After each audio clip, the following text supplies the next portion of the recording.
Alors bonjour à tous. Nous allons finir en beauté ce duel des légendes entre Michael Tal et Bobby Fischer. Et pour finir en beauté, on va s'intéresser au célèbre tournoi de Blitz d'Herceg-Novi 1970. Alors ce tournoi, organisé dans la ville de Monténégro, est resté célèbre puisqu'il réunissait les meilleurs joueurs d'échecs de l'époque. Il y avait Fischer, bien sûr, Michael Tal, Petrosian, Spassky, Bronstein, Korchnoi et bien d'autres encore. Alors Bobby Fischer va gagner ce tournoi. Il va totalement dominer les joueurs soviétiques. Michael Tal finira deuxième. Alors, il est dit que Bobby Fischer, dans ses parties, n'a jamais dépassé la moitié de son temps. Plus de 2 minutes 30. Il faut savoir que c'était des parties jouées en 5 minutes. Et il a joué 2 parties contre Michael Tal. Nous allons voir ces 2 parties dans cette même vidéo. Et ça va clôturer notre duel des légendes. Alors dans cette partie, Fischer a donc les blancs, il va ouvrir avec le coup G3. Une ouverture assez rare pour lui, puisqu'il commençait pratiquement toujours ses parties par E4. Mais bon, nous sommes dans un tournoi de Blitz, où quelques fantaisies peuvent parfois être jouées. Donc G3, l'ouverture du fianchetto roi. Les noirs réagissent de même, G6. Donc les fous se placent en fianchetto sur les plus grandes diagonales de l'échiquier. Cavalier F3, C5, le pion de l'aile vient contrôler la case centrale des 4, mais C3, réaction de Bobby Fischer, le pion C3 va appuyer la poussée des 4.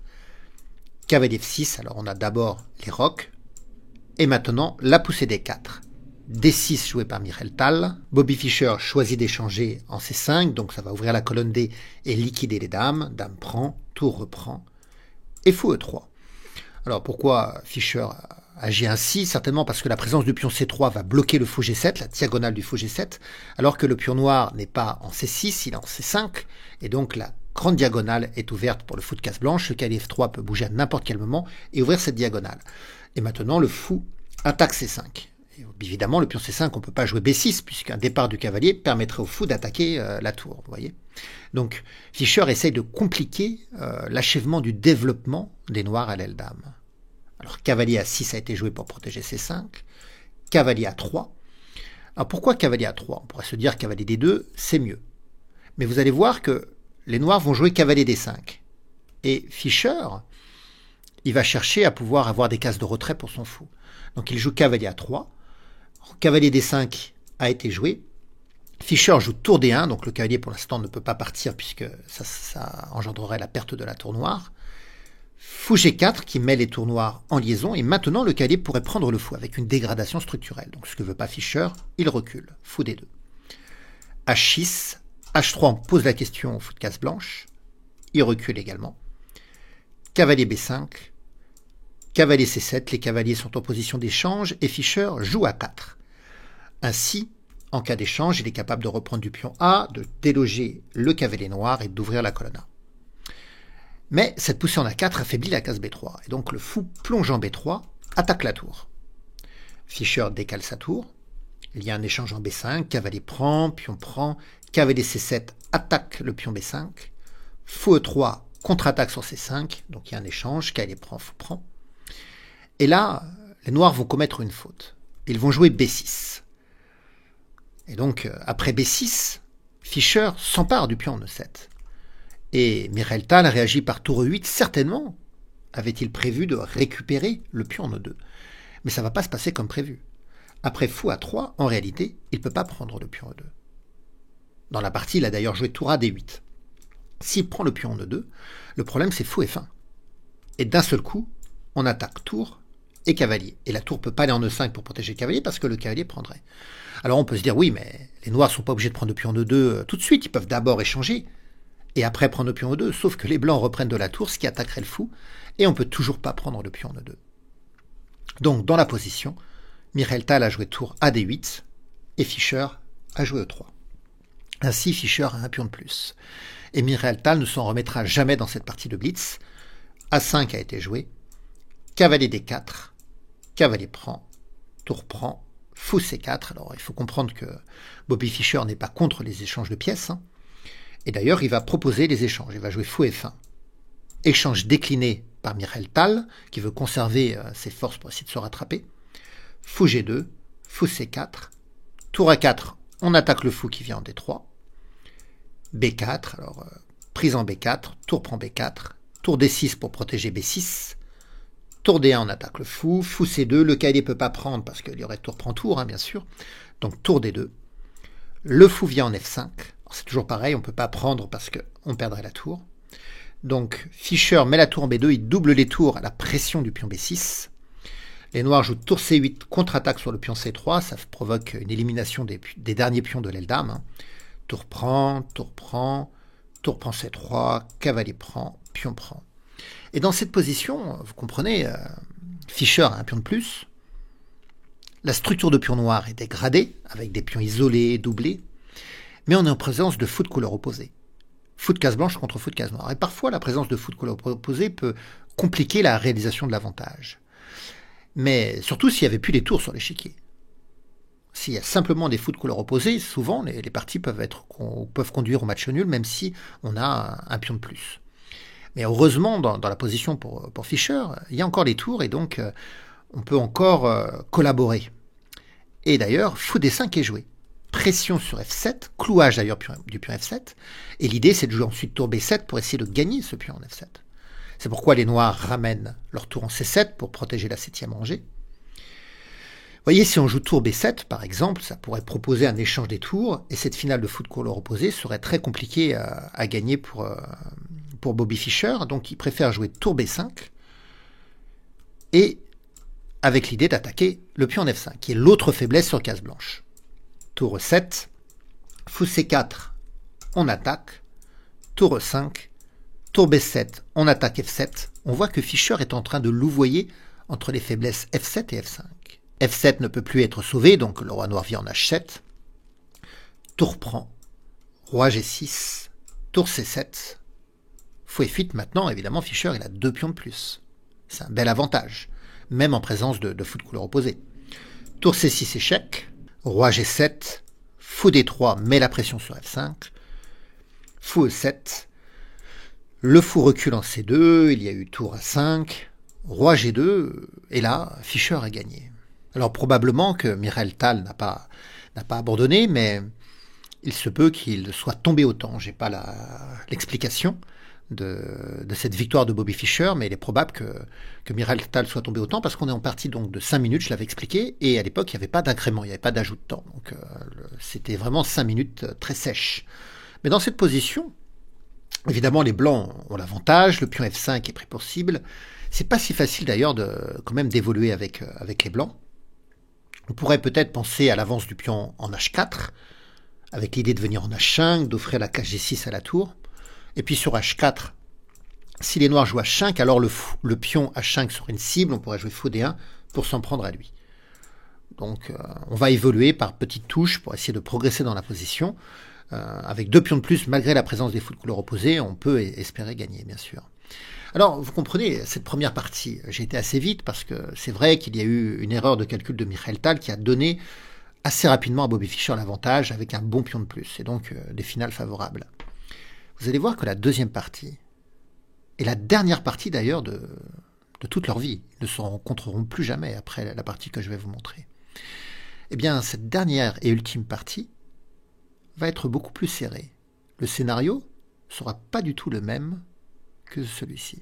Alors pour cette deuxième partie, c'est donc Michael Tal qui a les blancs, et il ouvre avec le pion roi, E4, C5, la défense sicilienne jouée par Bobby Fischer.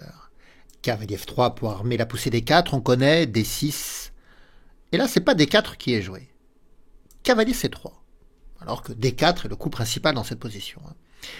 Et Fischer va réagir d'une manière assez surprenante. D'habitude, les noirs jouent plutôt cavalier F6, et E5 a été joué par Bobby Fischer.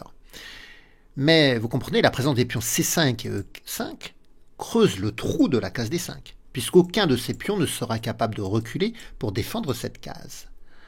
Et donc, logiquement, Michael Tal joue fou C4, ça pointe F7, mais surtout, ça permet de tripler le contrôle de cette case faible en D5.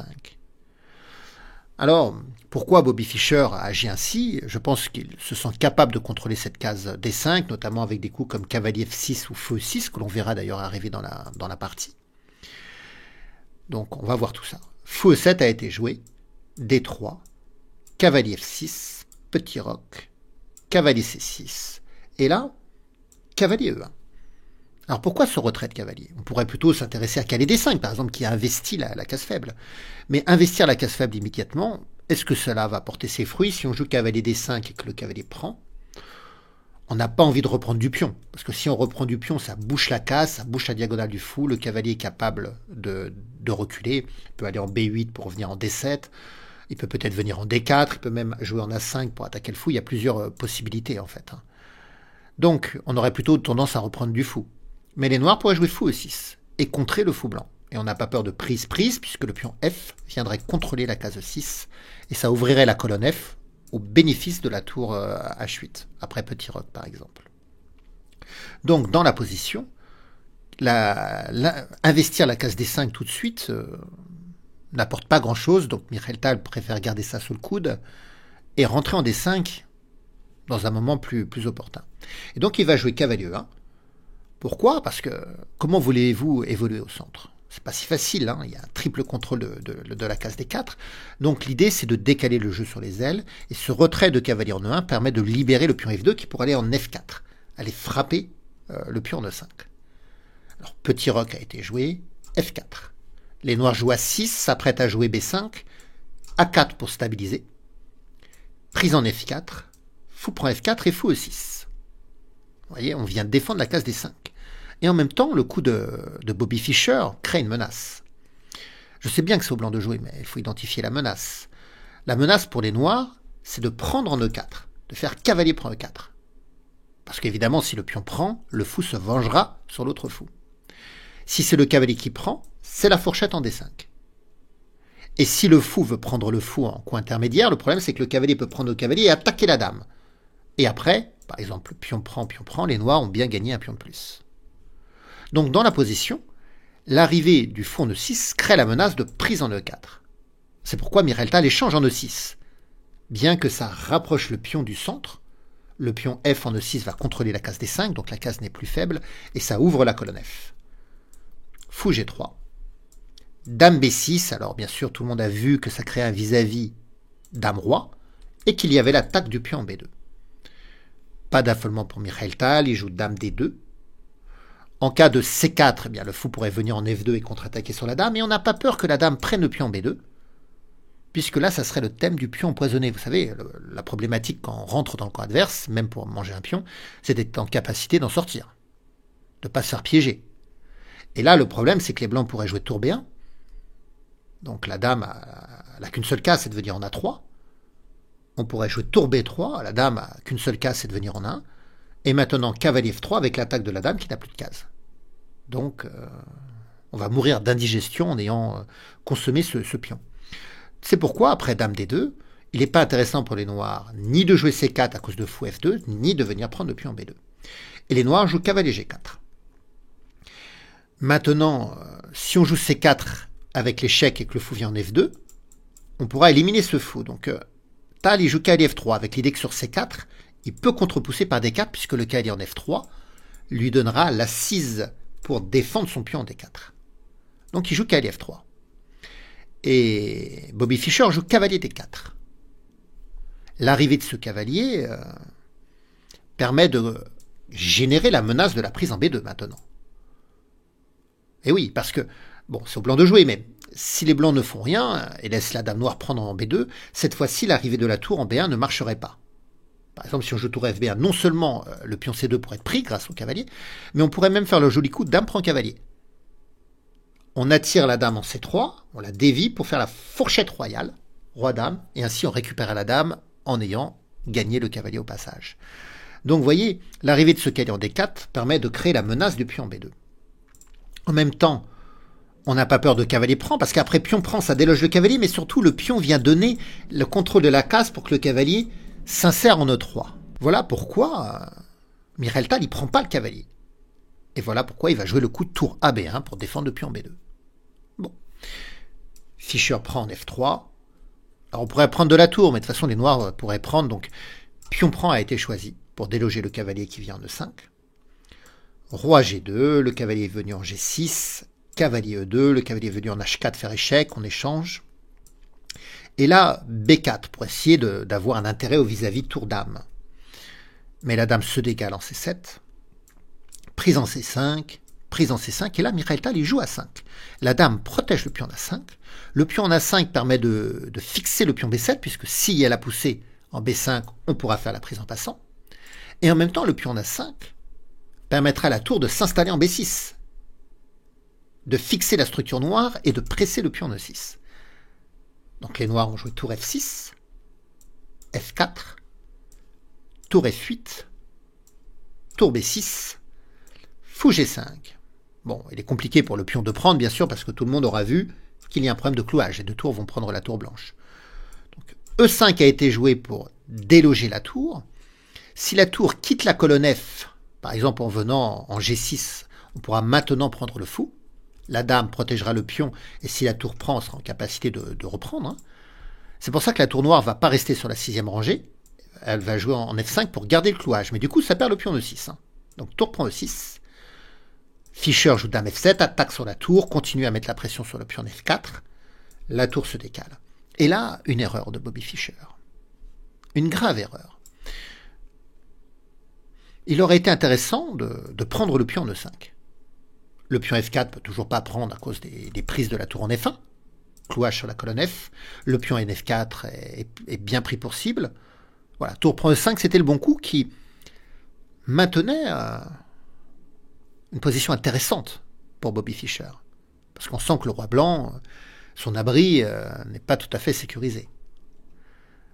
Mais Fischer, il va choisir fou prend F4. Ce qui va initier une série d'échanges avec l'échange des dames et amener cette partie dans une finale qui sera en faveur de Mikhail Tal. Donc là, c'est une erreur, une vraie grosse erreur. Donc fou prend F4. Donc tour prend F4 a été joué. Tour prend, cavalier prend, dame prend,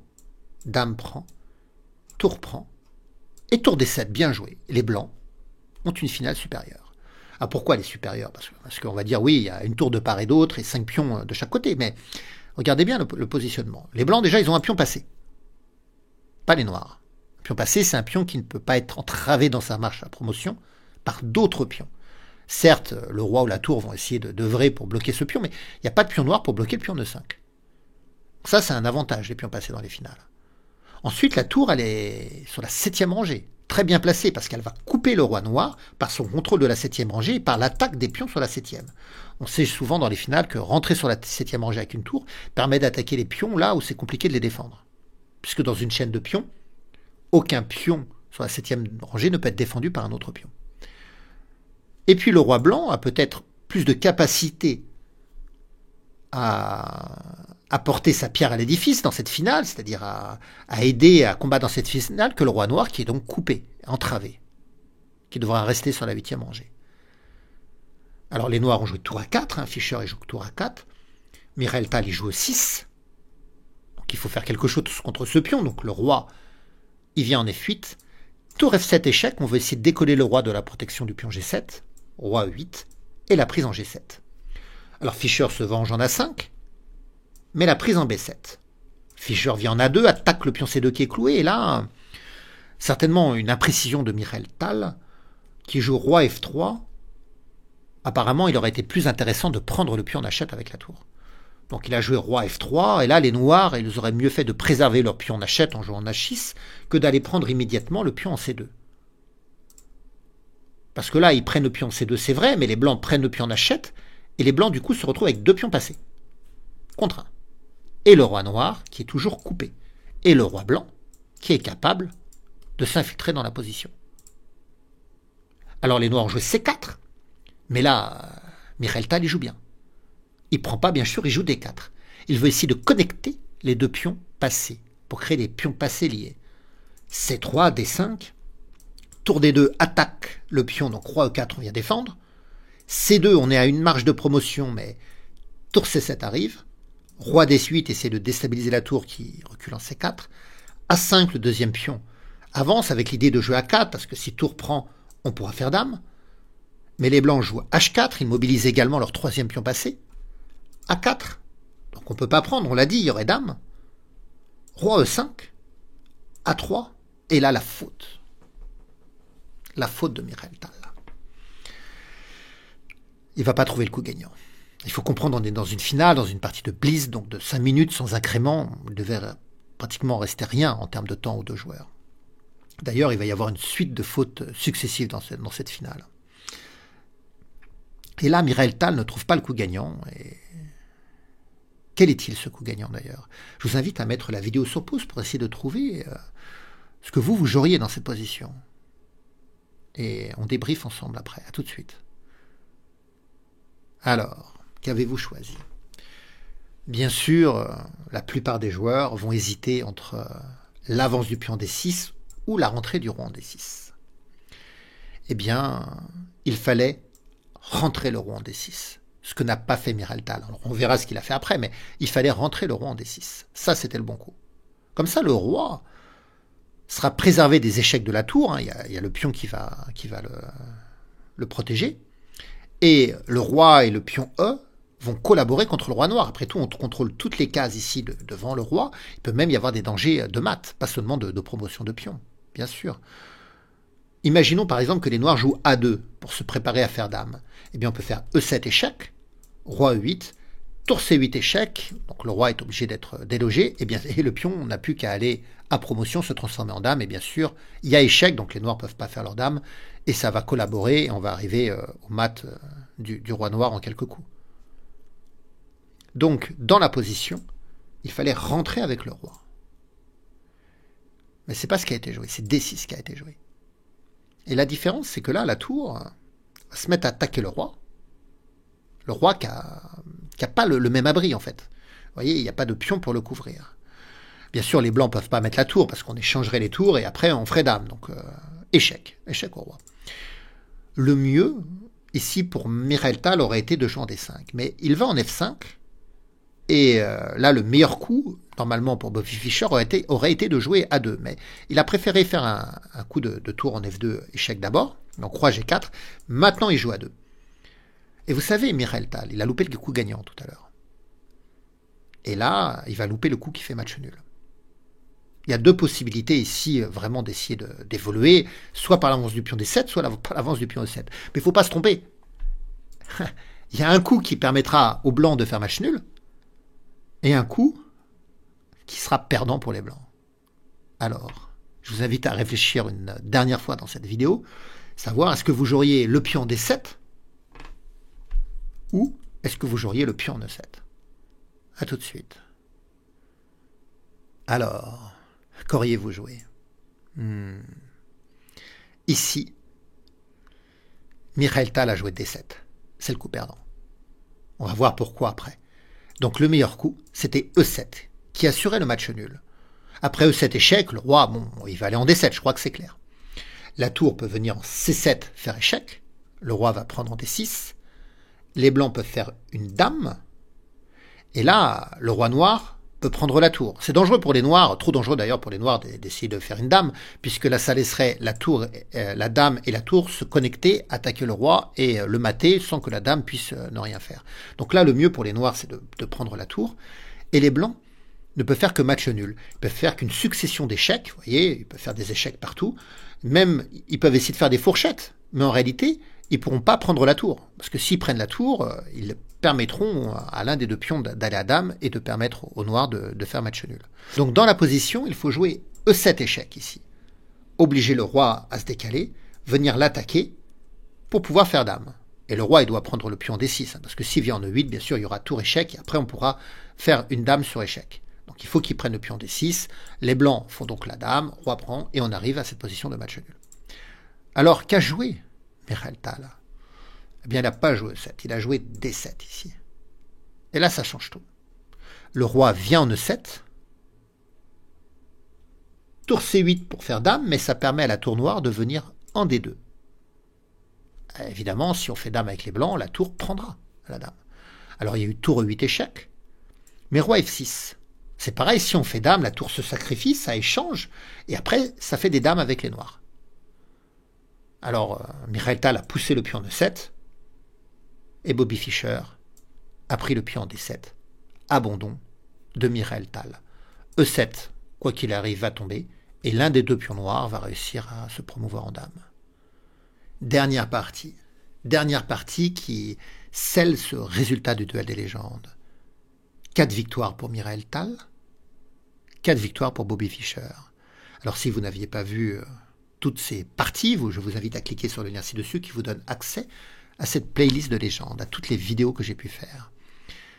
Dans une interview, quelques années plus tard, Michael Tal regrettera que Bobby Fischer ait arrêté les échecs, parce qu'on est en 1970, vous savez. En 1972, Bobby Fischer va avoir son championnat du monde contre Spassky, qu'il va remporter et sera donc champion du monde.